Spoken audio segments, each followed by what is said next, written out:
For 21 years, I cooked one bowl of noodles that nobody ever ate. Every night at 11 o'clock, the same bowl, the same seat, the last stool at the end of my counter, the one with the chip in it. My neighbors said I was a foolish old man.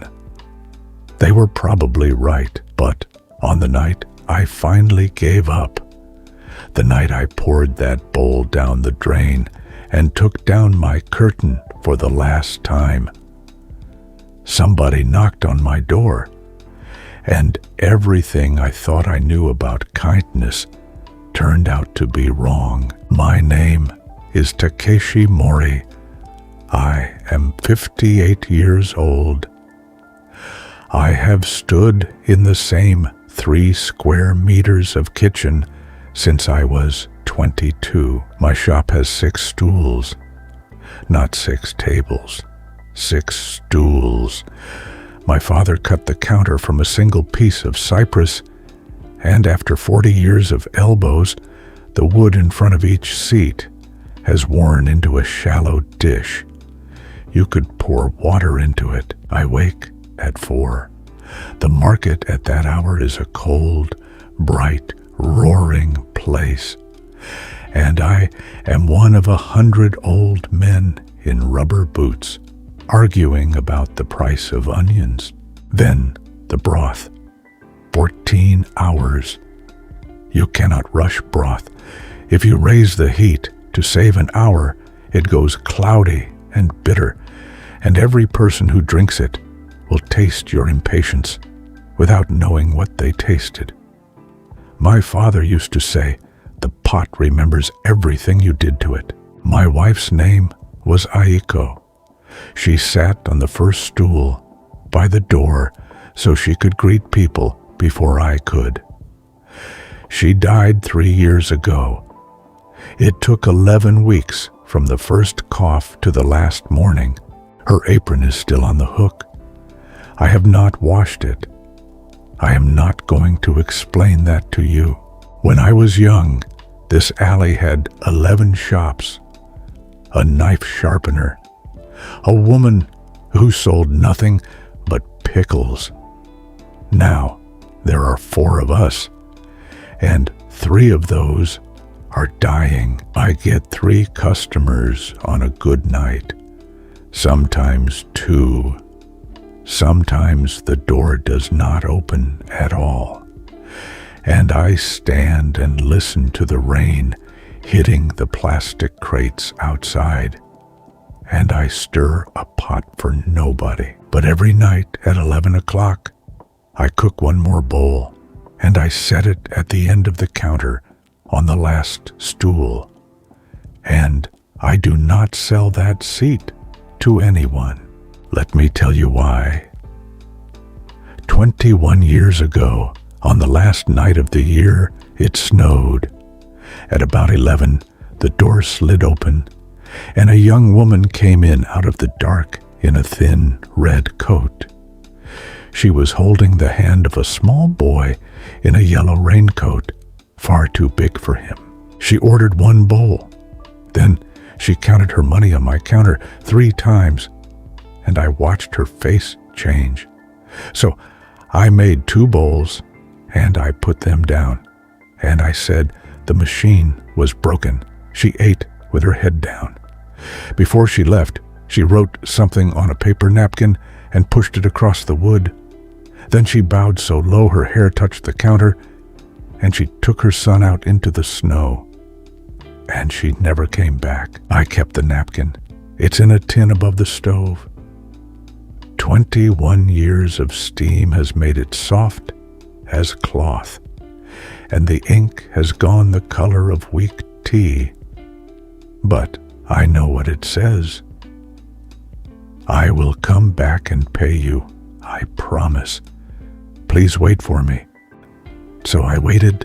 For the first year, I told myself, she was busy. For the next 5, I told myself, she had moved away. After 10, I stopped explaining it to myself at all, and it simply became something I did, like locking the door. Upstairs, above the shop, there are 6 tatami mats, a low table, and a shelf with Aiko's photograph on it. Every night after closing, I sit in front of that shelf with my knees aching, and I talk to her. That winter, I asked her a question I had been avoiding for 3 years. I said, "Aiko, am I keeping a promise? Or am I hiding?" Because there is a difference. A promise is something you carry towards a person. Hiding is when you carry something so you don't have to notice that you're alone. I asked for a sign, anything, a letter, a phone call, a stranger who knew her name. I sat there until my legs went numb, and I got nothing at all. Just the sound of the vending machine humming down in the alley. So I did the arithmetic instead. 21 years of one extra bowl. 7,650 bowls. Enough food to have fed a village, given to nobody. That night, I decided that when spring came, I would close the shop. I would stop waiting. I was 58 years old, and I was tired of being a man who cooked for an empty chair. I did not get until spring. 11 days later, a man came into my alley in a charcoal suit with a laminated folder under his arm. His name was Ota. He was polite. He was very polite. He bowed properly. He apologized twice before he said anything, and he explained that the entire block had been sold and that the alley would be demolished to make room for a residential tower with a supermarket underneath. I asked how long. He said 42 days. I want to be fair to him. He didn't sneer at me. He didn't call me an old man. He looked at my counter for a moment too long, and then he looked away. And I understood that he was doing a job that he was going to think about later at home, alone. Mrs. Sato next door sold vegetables from 3 crates and a folding table. She was 72. Her family had been in that alley for 4 generations. She took the money. I don't blame her for 1 second. I went to the bank. I sat in a plastic chair under a white light for 50 minutes, and then a young man with excellent hair explained to me that a 58-year-old sole trader in a demolished building is not a person you lend money to. He was right. That's the terrible part. He was right. So I came home in the rain, and I stood in my empty shop with my wet jacket still on, and I looked at 6 stools that nobody was sitting on. I had 31 days left. 40,000 yen in the tin. No savings, no children, no wife, and a business that had been dead for a decade and simply hadn't been told. And at 11 o'clock, out of nothing but habit, I made 1 extra bowl and set it on the last stool. And I stood there and I asked myself what exactly I thought I was doing. 3 nights later, I heard the crates go over behind the shop. I took the torch and went out into the rain. And there was a young man crouched in my rubbish with his arm in a bag of yesterday's vegetable peelings. He stood up fast, 25 maybe, very thin, soaked through a black jacket torn at the elbow. Prison pale, the kind of pale you only get indoors for years, There was a thin scar running from the corner of his mouth down along his jaw, and his eyes were the hardest thing I had seen in a long time. He said, "What?" Not a question. A dare. I am not a brave man. My heart was going like a bird, and I stood there in the rain in my slippers, and I thought about the woman in the red coat counting her money 3 times. So I said, "Wait there."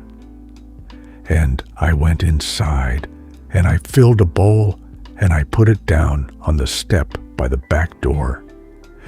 And then I went in and shut the door and did not look through the window, because a man eating out of a bin does not want an audience. In the morning, the bowl was on the step, empty, washed, stacked upside down the way you do when you were raised by somebody who cared. He came back the next night, and the next. He never knocked. He just stood in the rain at the end of the alley until I put a bowl on the step. On the 5th night, it was cold enough to see your breath. I opened the front door instead, and I said, "The step is wet. There are stools in here." He looked at me for a very long time.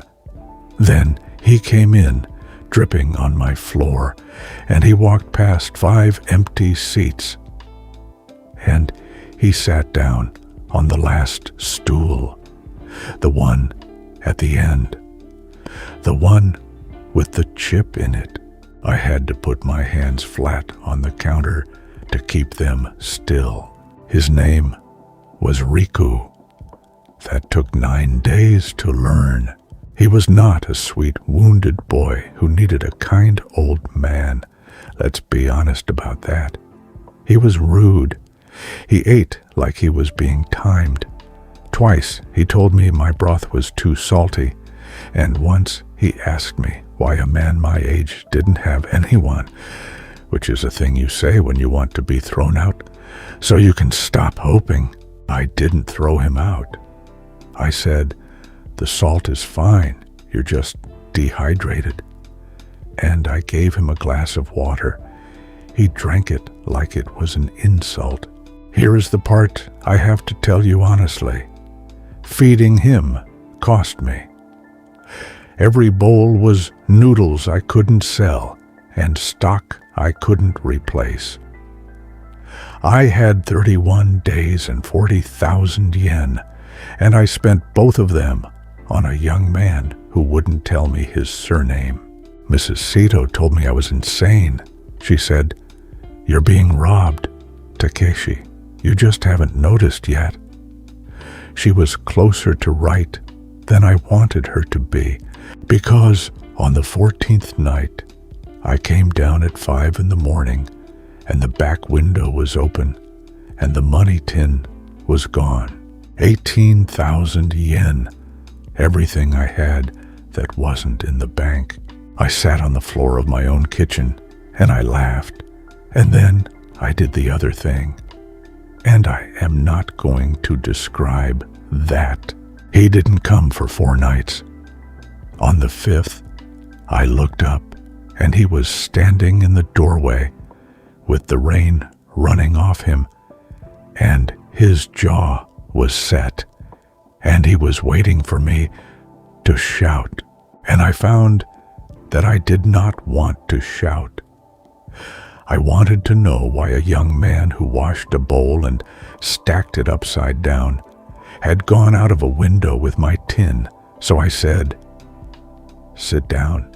It's getting cold." He sat down. He didn't say sorry then or ever.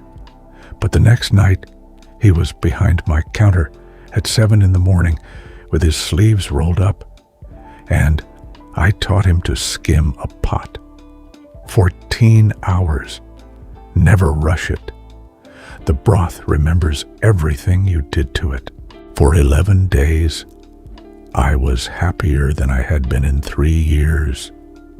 And I want you to remember that when I tell you what happened next. He learned fast. He had good hands. He was silent for 6 hours at a stretch, and then he would ask one enormous question out of nowhere, like, "Do you think people can start again?" while chopping spring onions. I told him yes. I told him yes because I wanted it to be true, not because I knew. Then Oda came back with an updated schedule and a new date. The demolition had moved forward. I had 6 days, not 18.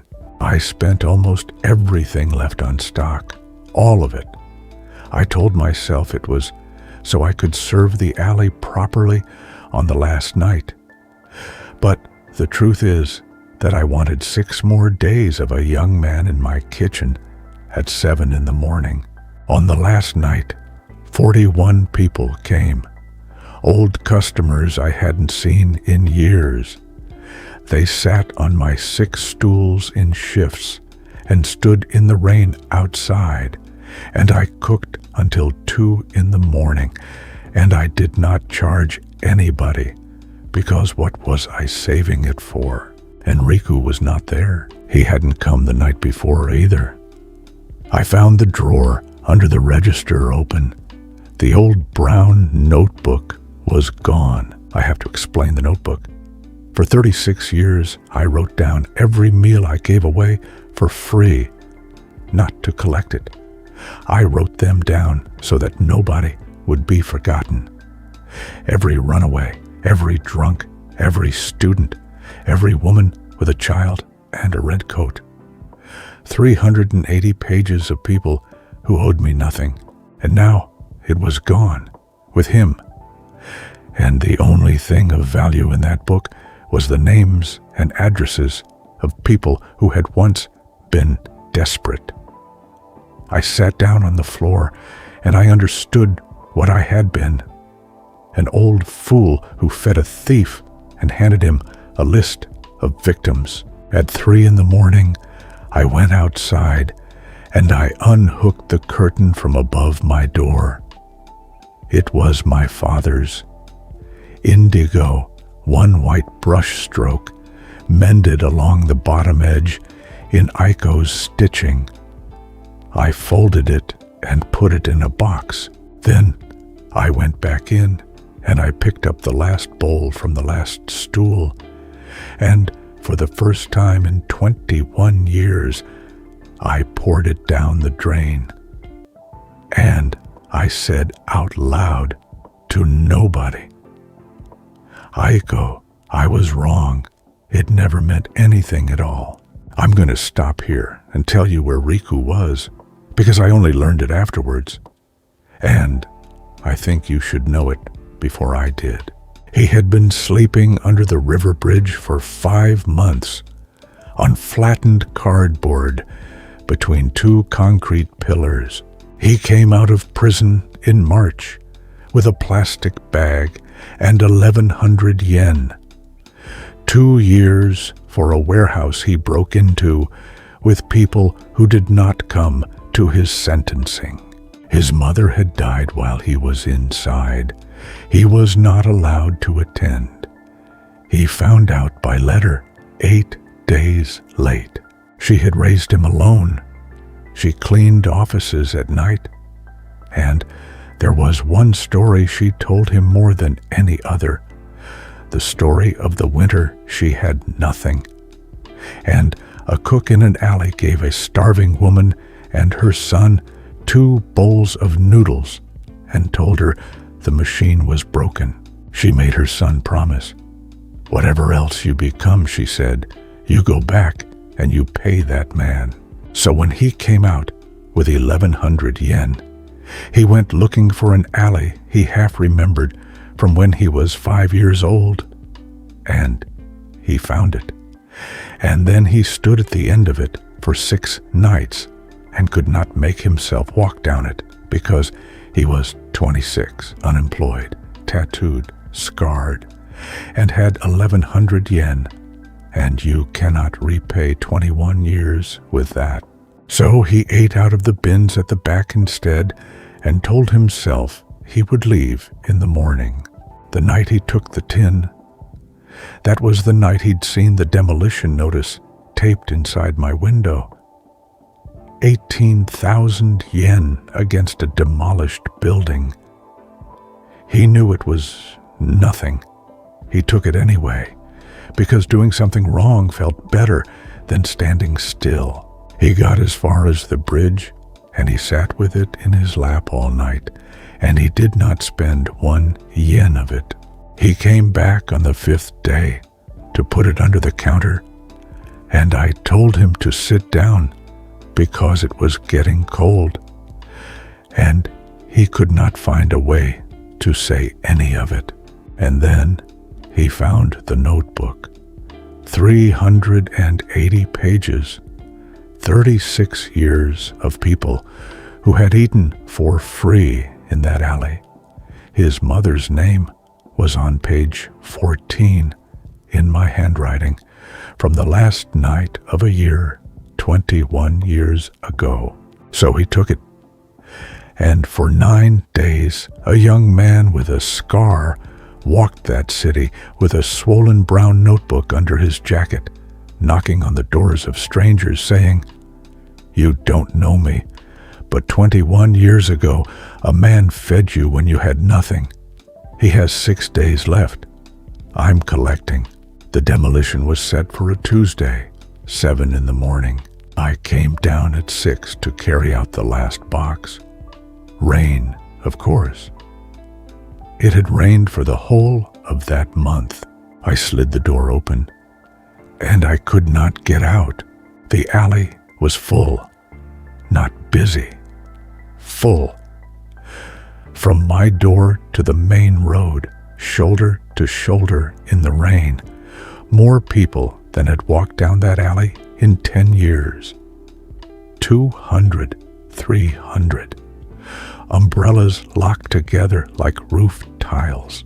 The alley was full, not busy, full. From my door to the main road, shoulder to shoulder in the rain, more people than had walked down that alley in 10 years. 200, 300. Umbrellas locked together like roof tiles. A woman of about 40 stepped forward first and put money into my hands and said she had been 16 and pregnant, and I had fed her for a month and never once asked her a question. I did not remember her face.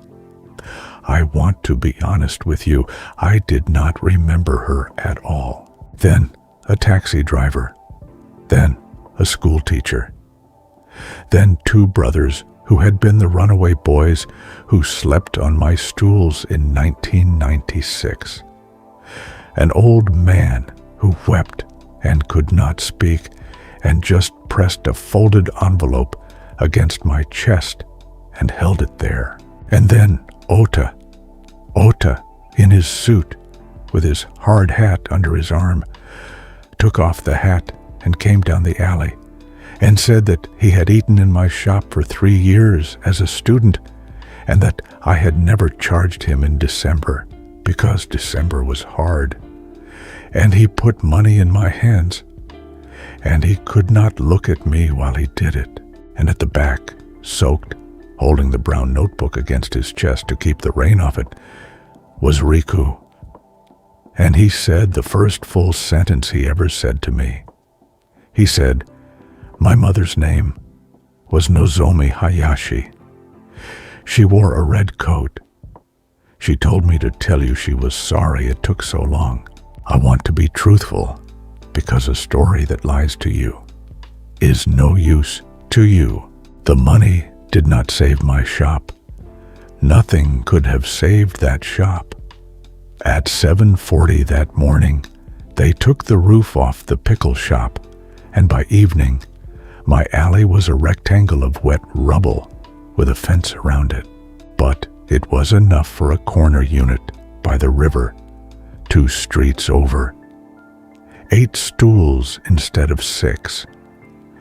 And it was enough for the 2 of us to eat while we built it.